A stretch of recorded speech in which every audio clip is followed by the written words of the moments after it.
कम धान के लिए 500 रुपये प्रति क्विंटल का बोनस जारी किया है, जिससे लाखों किसानों को लाभ हो रहा है और चावल की उत्कृष्ट किस्म की खेती को बढ़ावा मिला है।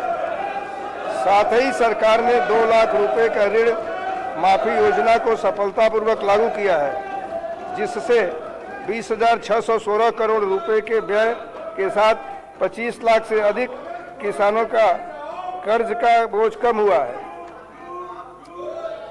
सरकार पारंपरिक बिजली के पंप सेटों को सौर ऊर्जा संचालित पंप सेटों में बदलने का लिए कदम उठा रही है। यह पहल संधारणीय ऊर्जा सस्टेनेबल एनर्जी के प्रयोग को बढ़ावा देने के साथ साथ किसानों को विश्वसनीय और पर्यावरण की अनुकूल सिंचाई सुविधा प्रदान करने में सहायता करेगी। भूमि संबंधी मुद्दों के अस्थायी समाधान के लिए सरकार ने तेलंगाना भू भारती अधिनियम 2025 लागू किया है, जिसके तहत एक अद्वितीय भू आधार भूमि पहचान प्रणाली शुरू की गई है। जमीनी स्तर पर भूमि प्रशासन को मजबूत करने के लिए विभिन्न स्तरों को 8,900 कर्मचारियों को तैनात किया गया है, जिसमें 5,010 ग्राम पालन अधिकारी और 3,520 लाइसेंस प्राप्त सर्वेक्षक शामिल हैं। यह पहल किसानों की समस्याओं के समाधान और भूमि संबंधी शिकायतों के त्वरित निपटारे में मदद करेगी। इस वर्ष 3.76 लाख नए पट्टादार पासबुक जारी किए गए हैं। भू भारती अधिनियम की परिकल्पना के अनुसार किसानों की सुविधा के लिए पंजीकरण, राजस्व और सर्वेक्षण गतिविधियों को एक ही प्लेटफॉर्म पर लाया जा रहा है।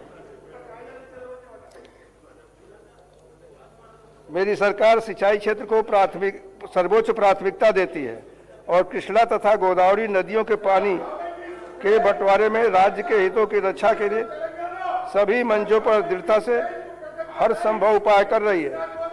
2004 से जलमग्न के तहत शुरू की गई लंबे समय से लंबित परियोजनाओं और 2014 एवं 2015 में शुरू की गई कुछ परियोजनाओं को पूरा करने के लिए सरकार ने अगले कुछ महीनों में लंबित भूमि अधिग्रहण और R&R को पूरा करने का निर्णय लिया है। सरकार का लक्ष्य अगले 3 वर्षों में सभी चल रही सिंचाई परियोजनाओं को पूरा करना है। आने वाले 3 वर्षों में इन सभी परियोजनाओं पर ध्यान केंद्रित करके एक बड़ा आयकट विकसित किया जाएगा। सरकार सिंचाई में निरंतर निवेश, वैज्ञानिक नवाचार और बाजार संपर्क के माध्यम से कृषि को मजबूत करने के लिए दृढ़ संकल्पित है, ताकि तेलंगाना के किसान न केवल चुनौतियों का सामना कर सकें बल्कि समृद्ध भी हों।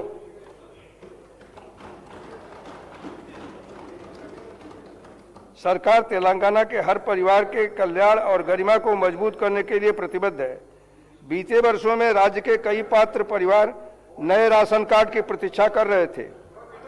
मुझे आज यह बताते हुए अत्यंत प्रसन्नता हो रही है कि उनकी वर्षों पुरानी यह प्रतीक्षा और आकांक्षा पूरी हो चुकी है। सरकार ने पूरे राज्य में 15.12 लाख नए राशन कार्ड जारी किए हैं।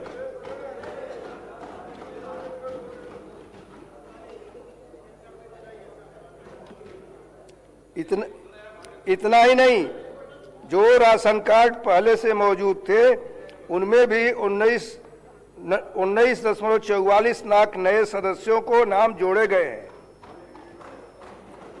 इसके अतिरिक्त मौजूदा राशन कार्डों में 19.44 लाख नए नाग सदस्य को जोड़ा गया है।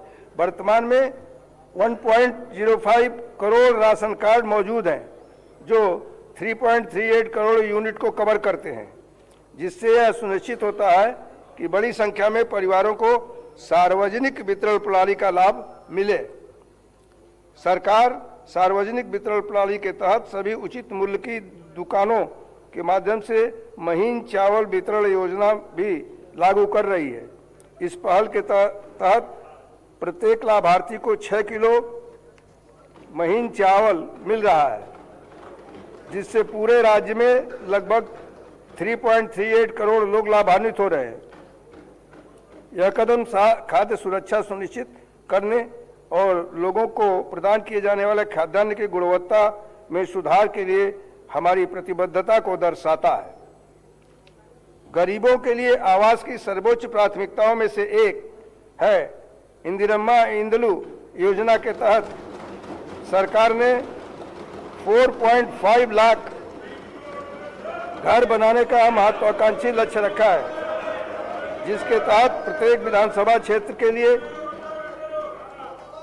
3,500 घर आवंटित किए गए हैं। यह योजना 22,500 करोड़ रुपए के कुल परिव्यय के साथ लागू की जा रही है। अब तक 3,24,536 घरों को मंजूरी दी जा चुकी है और 2,62,449 घर वर्तमान में निर्माण के विभिन्न चरणों में हैं। जनजातीय समुदायों पर विशेष ध्यान देते